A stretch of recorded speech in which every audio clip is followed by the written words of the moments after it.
Welcome to the Tone Show. Time to talk about Van Helsing, Season 4, Episode 3. I'm Anthony Tone Show Nunez. Let's get into it!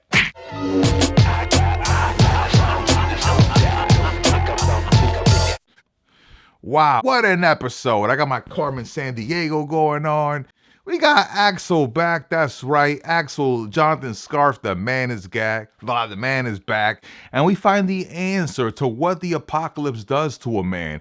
When he's lost his love, right? The love of his life, he's lost her in this vampire apocalypse. She's gone off to the afterlife, which is to act on her own show at another station. So Jonathan Scarf, he's fallen on hard times. He's running on a diet of pure alcohol, mostly beer. He comes across a brand new character, Richard Harmon, who you 100 fans already know, and I'm a fan of his on the 100, and it's good to see him here on Van Helsing. He can play the perfect amount of a-hole, jerk, and ego, and charisma all into one, so the guy can definitely play it. He's playing this character as Max Borman. He is the warden of this jail, which caught us all by surprise, right?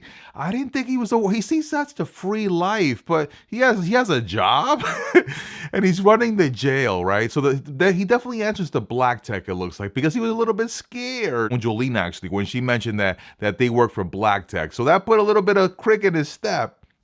Now, Max Borman, he looks like he's gonna be definitely a villain, but a fun villain. And he already made friends with Axel, and Axel's very surprised to see that Flesh and Jolene are being captured. Did you see the eye on Flesh when he saw that Axel was leaving? He's like, "Don't leave me, Axel." But Axel's gonna be back, I'm damn sure of that.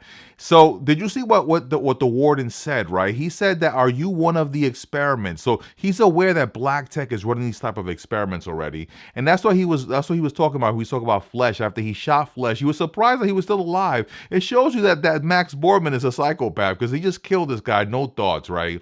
And then obviously Flesh comes back to life, and he's not even shocked at that because he's aware that Black Tech is running some type of experiments. And I want to then go jump over a little bit. So let's talk about Jack, right?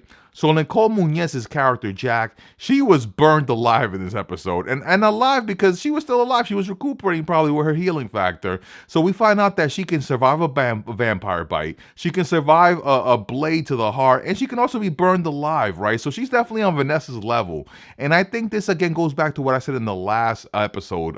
We reviewed episode 2, where I said that I believe that she probably has been experimented on, similar to the same situation when we had with Violet. So it looks like Violet and Nicole Munez's character, Jack, both have the same abilities. And I think it goes back to Black Tech because I don't think it's a coincidence that the warden mentioned that Black Tech runs these experiments. And all of a sudden, we're seeing that there's 2 new characters. They have very similar abilities to Vanessa, and I don't think they're Van Helsings.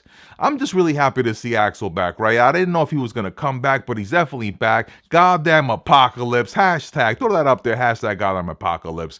Flesh saw his wife. His wife is not happy to see him. If you remember, Flesh ate his children. He killed his children. So his wife is definitely not happy to see him. He did that as a vampire. And now he's trying to make it all up. That's why Jolene's with him. Jolene showed actual fear, actual loss when she found out that Denver had fallen. Nothing like the doc. The doc, it took her 2 episodes to remember that Jolene was out there, right? So definitely Jolene definitely felt that in her eyes. You saw it in the scene. And I feel bad for that guard. I think his name is Jeremy. That guard just had a really bad time. First, he gets shot in the chest in last season. And now he's been transferred because he got shot in the chest, and now he has to deal with this crazy warden. And you can tell that he has a heart. He's stuck in a bad situation. He's gonna have to kill these people, he's thinking. But he's definitely looking like he's a good character, and I think he's probably gonna do more. That's why we've been introduced to him. We have a couple things in play. We have Axel in play. He's definitely gonna come back, even though you see that he's kind of lost hope. He still stopped for Max Borman's character to help him. He still looked at Flesh. I know he's gonna come back for Flesh. So as lost as Axel is, remember Axel's drive is to protect people. It was to protect Vanessa, and I feel like he still has that drive. So as much loss as he feels, and as drunken, as stupid that he falls, I feel like he can't stop by helping people, even though he's like, he shrugs it off. So I definitely know he's going to come back for Flesh and Jolene to help them. I definitely know that the path that Jack is walking is one to find Vanessa, and it's a path that's going to lead her to Violet, like I said in the last episode when we were reviewing. Violet and Vanessa and Jack are destined to hunt together. So I think those three are definitely going to meet up. It was kind of funny that Jack's character seemed that she was closest to Monica. That was that lady that we saw in episode 1, and she didn't even say bye to her. She was like, peace. Did you see Monica's face when she thought that she died? When she thought Jack died? Her face was terrible. You're like, that lady really felt for her. And then Jack just got up like, I got an inkling. I got to follow this, right? So she just left everybody behind. She left Chad to tell Monica and all the people like Tabby that she's left. So no goodbyes for her. She just left. That was a beautiful shot, by the way. And we have returning writer Jackie May. She wrote some of my favorite Van Helsing episodes. She definitely wrote this one. And I like what she does on Van Helsing. So she's back as writer in this episode. And you also have Jackie Gould, who's also directed on Van Helsing. So I was digging this episode. I was digging the direction. I was digging the visuals. I like at the end of the episode where they have a line literally between the two characters, between Chad and Jack, and they both have different destinations, different paths that they have to walk, and they have a physical line dividing them, and there was a sunset. So visually, this episode had a lot of cool scenes that I really enjoyed.